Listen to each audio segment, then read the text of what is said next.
John Thompson was a meticulous accountant known for his unwavering dedication to his work. He was the kind of man who never turned down a client, no matter how overwhelming the workload became.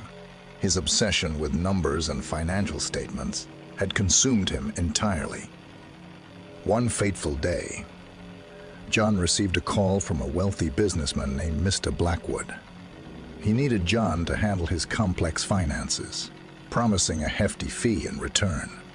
John hesitated, knowing his plate was already overflowing with clients.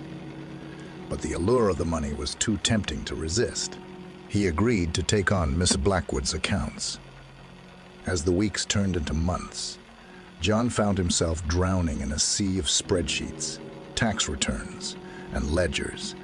He worked day and night, rarely seeing the sun or even leaving his office. His sleep-deprived mind became a blur of numbers. The stress began to take its toll on John's health.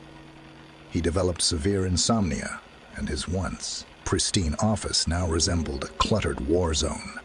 His phone constantly rang with calls from frantic clients, demanding his attention.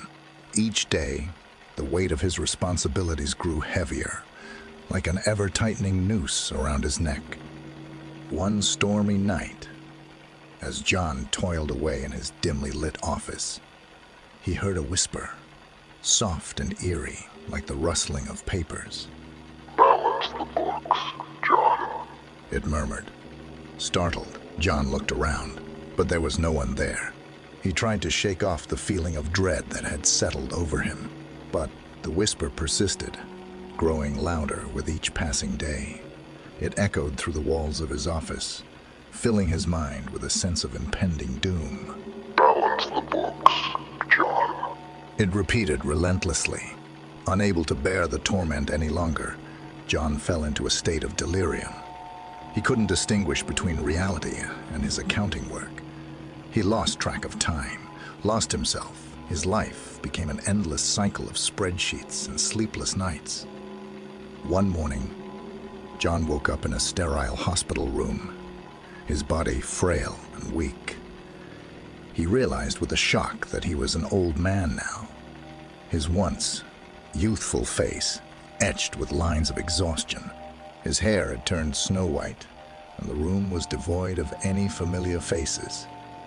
A nurse entered the room, her expression somber. "You've been in a coma for 20 years, she explained gently.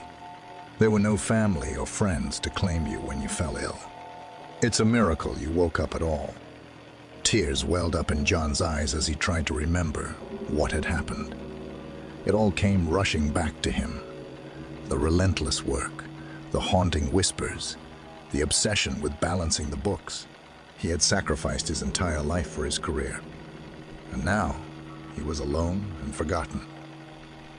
John Thompson had paid the ultimate price for his greed and obsession with his work.